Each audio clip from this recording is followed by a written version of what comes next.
I would like to go a bit beyond the comments that both of my colleagues have made and suggest not only that Israel is no ally, but also that it is actually not a friend, because it does actual damage to the United States through using its considerable access to Congress and the media to promote policies that are good neither for the United States nor for Israel. I'm sure you've all heard the expression that a friend does not let a friend drive drunk. Well, the United States has been driving drunk for quite some time, and that dangerous behavior has to some extent been encouraged by Israel and its many supporters in Washington.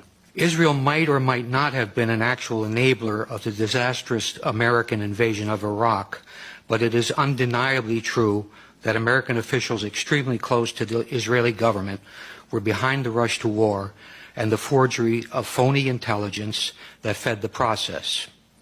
If the United States goes to war with Iran in the near future, it will not be because Tehran actually threatens America. It will be because Israel and its powerful lobby in the U.S. have succeeded in creating an essentially false casus belli to mandate such action. Prime Minister Benjamin Netanyahu, who once commented that 9/11 was good for Israel, has repeatedly sought to commit our government to draw red lines that would narrow options for the White House and de facto require it to take action with the military against Iran. Congress is meanwhile advancing legislation that would commit the United States to intervene militarily in support of a unilateral Israeli attack, meaning that Israel could easily be empowered to make the decision on whether or not the U.S. goes to war. Nothing relating to Israel is quite like the U.S. interaction with other countries. Delinda and Janet have outlined the dollar costs and special financing arrangements that go to support Israel, measures that are not in place for any other nation. Congress also approved on Wednesday, as part of the United States-Israel Strategic Partnership Act, by a vote of 410-1, an Israeli exemption from the reciprocity mandated by the so-called visa waiver program. Israelis will be able to travel freely to the United States, while their government will be allowed to refuse entry to American citizens. This is a privilege that is granted to no other country. One congressman has recently even introduced a bill to cut off federal funding for any academic organization that engages in boycotting Israel. Boycotting other countries is okay. Israel interferes in American elections, most recently on behalf of Mitt Romney. It has corrupted our Congress. Its head of government publicly rebukes our own head of state. Government ministers insult and ridicule John Kerry, and its intelligence officers actually provide alarmist and inaccurate private briefings for American senators on Capitol Hill. I also would not doubt that Israel, accustomed to behaving with impunity towards its alleged friend and patron in Washington, might manufacture a pretext to draw the U.S. into a new conflict, something reminiscent of the Lavon affair in Alexandria, Egypt in 1954, or the false flag attack on the USS Liberty in 1967. Israel currently strongly supports using force to intervene in Syria, a proposition that is opposed overwhelmingly by the American public. In short, Israel has no reluctance to use its enormous political and media clout in the U.S. to pressure successive administrations to conform to its own foreign and security policy views. One other very good reason why Israel should not receive billions of dollars in military assistance annually is its persistent espionage against the United States. Grant Smith has described how Friends of Israel stole enriched uranium from a Pennsylvania refinery to create a nuclear arsenal. More recently, we have learned how Arnon Milchan, a Hollywood producer born in Israel, arranged for the illegal purchase of 800 nuclear triggers. Milchan picked up an Oscar last Sunday without any interference from the FBI.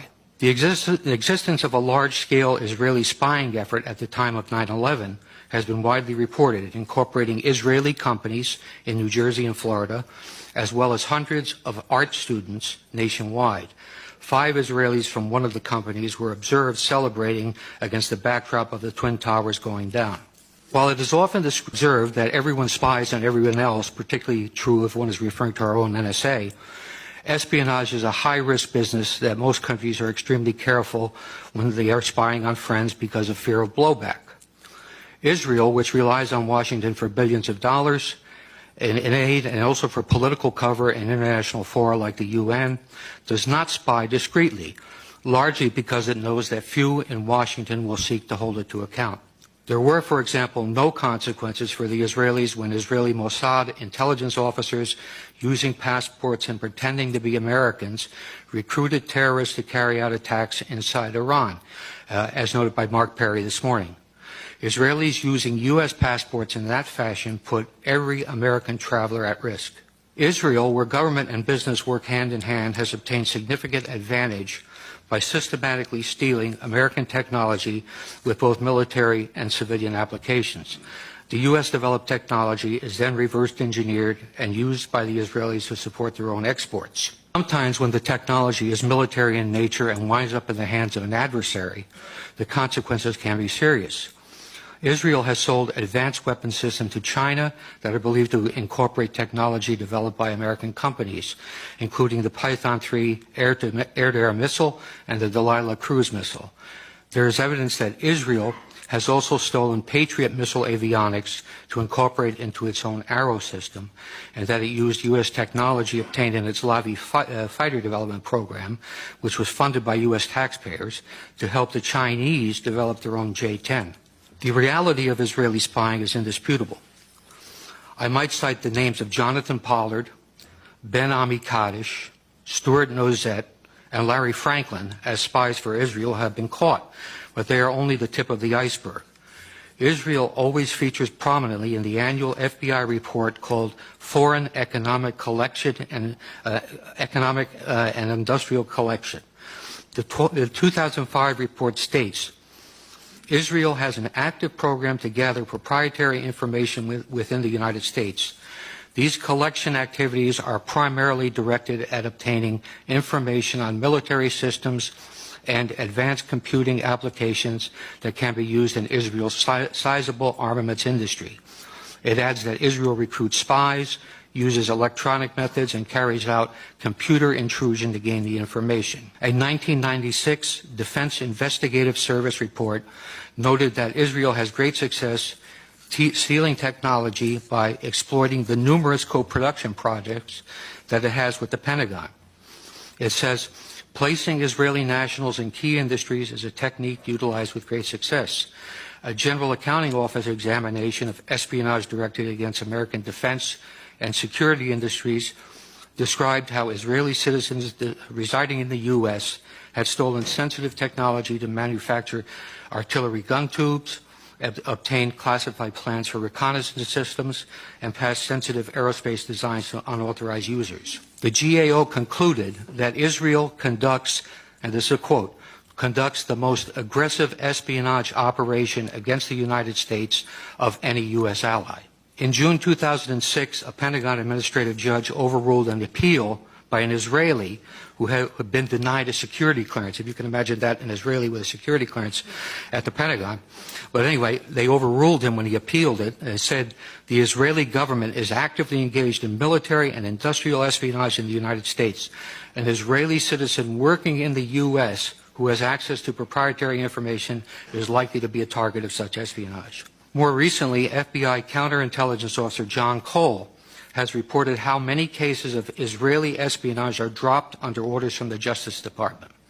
He provides a conservative estimate of 125 viable investigations into Israeli espionage involving both American citizens and Israelis that were stopped due to political pressure.